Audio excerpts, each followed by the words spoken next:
All right, what is going on? Just want to jump on here. 2 minutes left in this Rams game. Ryan Dyrud here with the skinny T, Ryan Anderson here on the Rams skinny. And we didn't for sure know if we're going to go live or not, but man, after this Rams performance, I feel like we had to just come on and chat a little bit. Like, what are you thinking? Holy cow, who is this Rams team? Yeah, definitely overperforming our expectations. Last season, we were planning on going live after the first game, but that one made us all feel sad. But this one, shockingly, just great in most phases of the game, I'll say. Yeah, it's crazy. I mean, the offense I thought has moved the ball really well. The defense, like whatever they gave up, didn't they give up 13 in the first two possessions, if I'm not mistaken? Yeah, and then locked it down in the second half. I mean, like it was a complete shutout, basically, of the Seattle offense.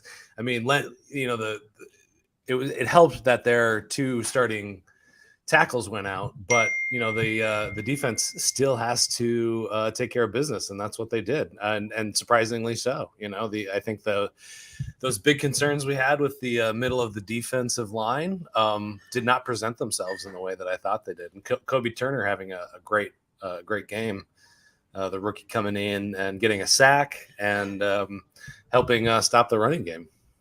Yeah, it's incredible. I mean, let's just look at this right now. So what I say, we're probably going to start kneeling the ball here because the Rams are on offense. You have Geno Smith is going to finish the day with like 100 yards passing, 112 yards passing. They're going to finish with 76 yards rushing on the ground, holding Kenneth Walker 12 for 64.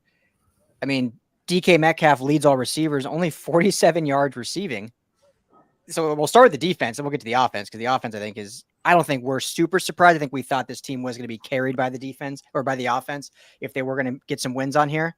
But the defense, I mean, just let me ask you this. Is this the defense like surprising people and playing lights out? It's going to be probably a combination. Or is this that Geno Smith was probably getting a little too much hype in this offseason and everyone forgot what he was for the first, 10 years of his career?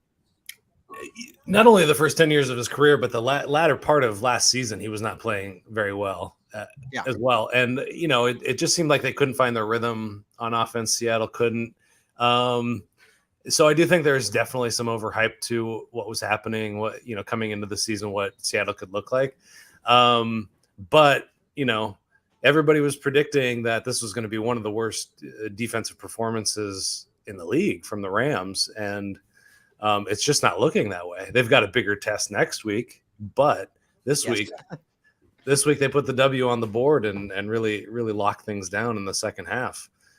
And, we talked about, what a big year this is for Raheem Morris. And, he showed some great adjustments there, getting some pressure on the quarterback and really the secondary is the story. Some of the pressure that was put on Geno Smith was just coverage based. They had DK Metcalf, makes some catches every game. He's a playmaker, and they held him to just a couple of catches. So that's incredible. Yeah, 4, I think. 3 catches for 47 yards. Let's talk first. I want to talk about Ernest Jones. I think to me, he had an absolute standout game. We knew he'd have to be. It was going to be, if this defense was going to be even competitive, here we are, final minute of the game now, it was going to have to be obviously Aaron Donald, Ernest Jones in the middle, and Jordan Fuller on the back end. And, obviously the stats don't tell at all, but when you look at the stat sheet, Ernest Jones leads the team with 8 tackles, Jordan Fuller second on the team with 7 tackles, and Aaron Donald was his usual wrecking ball self with half a sack, 4 total tackles, and just wreaking havoc all over the place with a QB hit as well. So the guys that needed to show out did show out. Just your thoughts on Ernest Jones and Jordan Fuller. Yeah, Ernest Jones is really developing into that guy every year. He's making that steady progress further and further up, and earning those extra Madden scoring points every year that he's on the field. And it's nice to see that Jordan Fuller seems to be back in himself and healthy, and playing to that level that we had seen him in his rookie season. So I think that those guys anchoring the defense, we got somebody on each level, from Aaron Donald, So, yeah, I think that it gives you some hope for this defense, that it gives those younger guys some room to improve. Yeah, exactly. And I think that's all you could hope for in this season. And we all knew the expectations. Anyone with realistic expectations, we talked on our last episode that hey, if we can get to 8 or 9 wins, like that's a pretty damn solid season. Like you got something to put your hat on, and then you have all this cap room next year to really then throw it on. But at least you know your core. And we said, I'm drawing them together. Last week we did, or last episode we did a full preview, but the one before that we did like, what are the small victories that makes this season successful? And it was kind of finding those pieces, what they have specifically on defense and these young guys in the secondary on the defensive line. And I mean, Kobe Turner, I thought looked great as a young rook, and obviously had that sack late in the game there. And on the back end, I thought Kobe Durant looked well. Darion Kendrick, I know had that penalty, but I thought he looked pretty good overall. And Russ Yeast got some good playing time in there. So it really was exciting to see these young guys that we both know, like if this team's going to be successful, they have to hit on some of these draft picks. It's 1 week. It's one game. Like things can fall apart quickly in the NFL, and it's a division game where everything's kind of even. Talent gets thrown out the window, but fans got to feel good about where they are. And if they're not feeling good, then their expectations were just not where they should be heading into this year, because I don't know how you can be upset at all with this performance. Well, and just to pivot toward offense, if you don't feel great about everything, feel great about where Matthew Stafford is right now. Yes. We were spending so much time picking apart the receivers and who's going to be the Cooper Kupp in this offense, and can they get the running game going? And Matthew Stafford just comes out and has a fantastic game. Didn't throw any touchdowns, but he moved the ball just on his will. He tried to make that connection with Van Jefferson that Jefferson couldn't haul in, but then next play, Tutu Atwell, just he's hitting the receivers, he's connecting with guys. He's what we didn't see last year were that kind of thing where it seemed like he could find a receiver anywhere on the field, and Tutu and Nakua and all these guys are developing, but this shows how Stafford could how high he could get. And even going back to just a few months ago when we were debating people over at the Super Bowl party, if Stafford was a top 10 quarterback in the NFC, and I think this just goes to show you that he absolutely is, and top 10 in the entire league, even with all the great players in the AFC. Yes, exactly. And game is officially over 30-13. Oh, I didn't see that last score. 30-13 Chargers. Yeah, I got it. I just have the stats cat. Well, I got my you can't see that camera, but I got the computer right here, TV up here. So the Chargers are about to they're trying to hold on here against the Dolphins, see if we can go 4-0 for the LA weekend with UCLA and USC winning big yesterday, and Rams obviously winning big 30-13, and seeing if the Chargers can hang on here up 4, second and goal for the Dolphins. So but man, I mean, yeah, let's just talk Stafford for a minute. Here's a guy. I mean, the word disrespect gets thrown around so much, especially in the offseason when everyone's just like talking, just talk because it's all you can do after the draft. But in my opinion, Stafford, and you brought up the chat we had at Radio Row out in Phoenix just, 6 months ago or whatever. But the disrespect he got was shocking. I mean, here's a guy that threw just a year ago, threw for over 5,000 total yards, over 40 touchdowns, won the Super Bowl. They had a lot of injuries. They dealt with the Super Bowl, carried that team. And then last year was actually playing at a pretty decent level before he got injured. The Rams just weren't necessarily winning, but he wasn't playing bad by any means. Had the mystery elbow thing, and was still kind of gutting through it. And then it's just like everyone forgot that he could play. And it's like, they're washed. Like, I'm still flabbergasted, Skinny, how there were legit media people. These are not just like fans. These are guys that cover the NFL and get paid to do it. That's always a running joke, right? Like, oh, how do you get paid to do your job? Like, they got paid to do this, and all of them thought Matthew Stafford wasn't even a top 10 QB in the NFC. Insane to me. And again, it's 1 week, but as you mentioned it, 334 yards, 24-38. The arm looked the strongest I've seen almost since he's been in LA. The arm just looked great and fantastic. Complete command of the offense. Moving good in the pocket. Moving great in the pocket. Had that gazelle-like run, escaping pressure and getting to the first down. The whole, what do you want to call it, drama of his wife saying he couldn't connect with his teammates. We can, I think, put that to bed because, guess what? Rookie Puka Nacua breaking records out here, most yards since Allen Hurns as a 5th-round pick or later, finishing with 10 receptions, 119 yards. Tutu Atwell, 6 receptions, 119 yards. I mean, these are the young guys that he couldn't connect with, and here they are just absolutely torching the Seahawks team and moving the ball at will. So I thought this was a masterclass from Sean McVay, and I thought Matthew Stafford just absolutely, put the doubters on notice at least 1 week into the season. Yeah, and more shout outs, I would say, is that this offensive line looks really good too. Yes. We didn't know what it was going to look like coming into the season, and I think all the positions fell into looking good. So that's something Rams fans can also feel some relief on as well.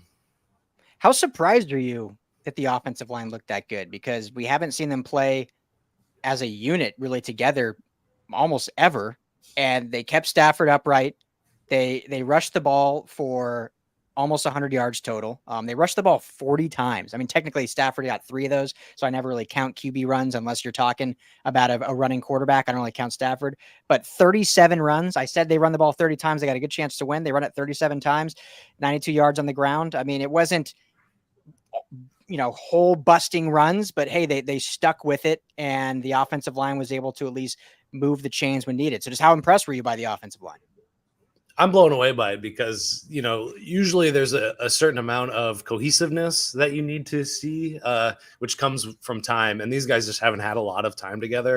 And that just shows you, what Coach Wendell is doing for these guys. Just doing a fantastic job getting them to gel sooner than anybody would expect. And it's amazing what a healthy offensive line will do for you as well.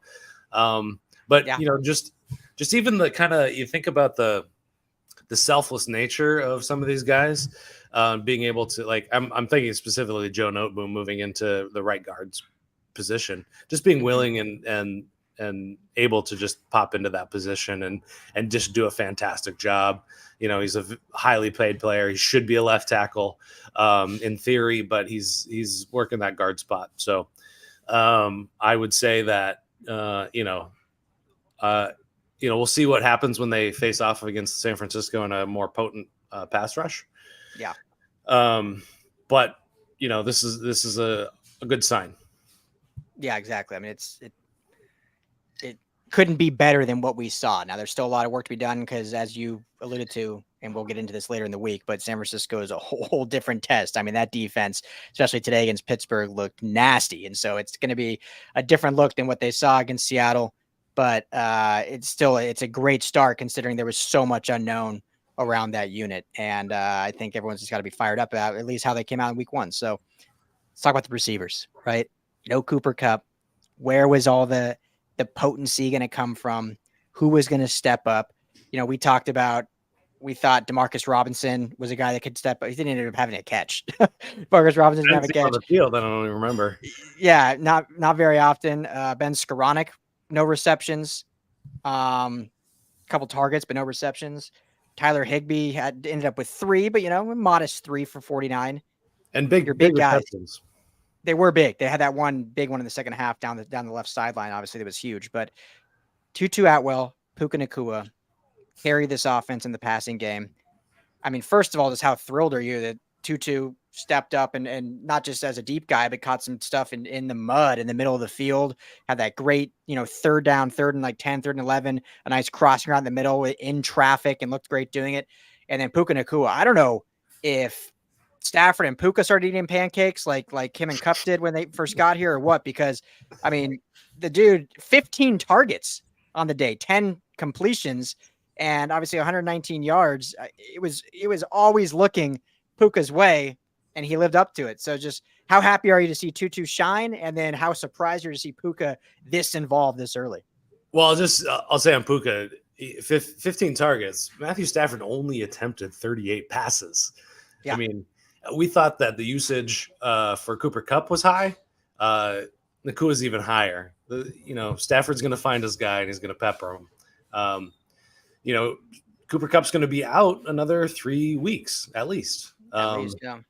So, at least it's something to hang our hat on. I just personally, I'm happy that Atwell has stepped up a bit, because I've been touting that he's making strides and stepping forward each camp that I've seen him since his rookie season. So at least that I don't have to eat my hat on that one. Yeah, I know that does help. So, yeah. But it's great, man. I mean, it's good to see him get utilized well, and I mean, I think what was refreshing for me with this Rams team is that it was fun. It was a fun brand of football again. Last year was just, until Baker got to town, it was just like painful to watch, because they were just trying to do everything not to lose. They obviously had the stigma of being the Super Bowl champs. All of a sudden, the injuries started rearing their ugly head. Sean McVay had everything he had going on behind the scenes and in his own mind. And it was just painful to watch. It just wasn't fun. And then, Baker came to town, and they still went 2-3 down the stretch, but it looked like some rejuvenation came back, and there was at least some fun on the sidelines. That's what this felt today. Guys flying around. You have so many young guys out there just trying to obviously they made the team now, but just trying to like make a name for themselves. And Stafford and Donald were the old vets, but they looked like they were just out there throwing it back, just slinging around the yard, and Donald just throwing guys around and stuff. And it was fun to watch. I'll get to McVay in a second, but just what do you think of this new Rams culture maybe that we're seeing in 2023? Well, and I would say even going back to 2021 when they made their Super Bowl run, where it was fantastic some games, but there were other games where it just seemed like things would stall out occasionally. Matthew Stafford would kind of make one of those desperation throws that would get picked off inevitably. And what was refreshing for me to see was that they could methodically move the football down the field, running the ball, short passes, connecting with guys, just, keeping the chains moving. Throughout the game, there was definitely some things that stalled out for them, but on the whole, I think that they were able to bully Seattle at times, which we did not see. We haven't seen in the Stafford era so far, I would say. So that's kind of nice to see, because if you can play that different brand of football, you can beat different kinds of teams. And you've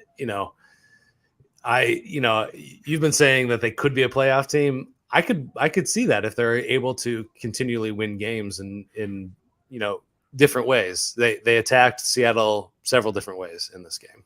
So that's what I would say was refreshing. Yeah, I mean, at the end of the day, and this sounds so cliche, obviously, but at the end of the day, all that matters is your wins and losses. And the Chargers, how talented they are, going to be 0-1, and the Rams, with all their questions, are 1-0. So, I mean, again, that's not saying they're a playoff team now, but all that matters is you just stack some wins, you surprise people, and you get to the dance, and you don't know what happens. You never know what'll happen. So, let's talk briefly about McVay, because I thought this was a masterclass by him. He came back. There was doubt if he was going to retire. Came back, said he's all in. He wanted to make sure he was all in, and he is all in, which is why he's back.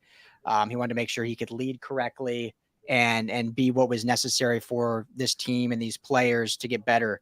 And, with that, I think he needed to kind of adapt, not necessarily adapt his coaching style, if you will, but needed to adapt his coaching habits to where they weren't, killing him every day and overworking himself, but still putting in the hours needed in order to be perfect. He, to me, looked just so like his old self, out there having fun, getting fired up after plays, giving little fist pumps after certain play calls when things worked, getting fired up with the guys on the sidelines, calling DK Metcalf out and those guys at the end of the game there. Just your thoughts on McVay, because I thought it was refreshing to see how in tune he was with his team, and he's obviously one of the biggest reasons why this team is 1-0. Yeah, really great game plan heading in, it seems like, on offense, and you can tell that LaFleur still has his ear, still has his influence. They kind of got away from the running game late in the second quarter, but got back to it. So that kind of open-mindedness, last year he went so far as to say that he felt like he was wasting plays when he would run the ball. It's like it's part of this is part of the game, man. Yeah. So the fact that he's able to continue to have an open mind to what LaFleur is bringing to the table, you can see some of the things. Six running plays and one pass in that first set of the drive was incredible to me. I didn't even know what was happening. It was so weird. Just it was like he's only called one passing play so far. That's in 7 plays. That's incredible. But I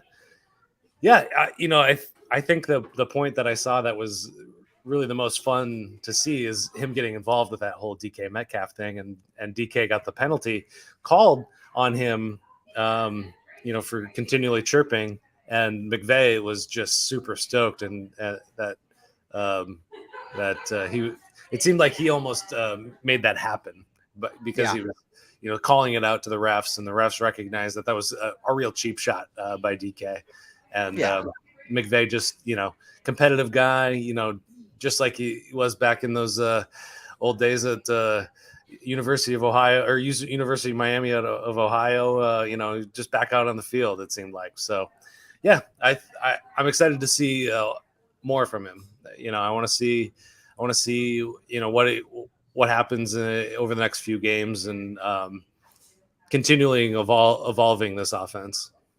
Yeah, no, absolutely. So it was so fun to see and see his maturation. Kind of, he's always been such a phenomenal coach, and that's the other thing. Like, last thing I'll say on them, but Matthew Stafford, for all the disrespect he got, McVay was getting it too. I mean, there was people saying it's McVay on the hot seat. People were forgetting him in like top 5 coaches. Like he was falling out of the ranks of great offensive masterminds, like all this stuff because of one down year with a ton of turnover and a lot of injuries. And again, it's 1 week, but I think he definitely put everyone on notice. Like, no, come on now. Let's not forget that I still am the youngest coach in the NFL, and this is my 7th season. Like, I know what the hell I'm doing.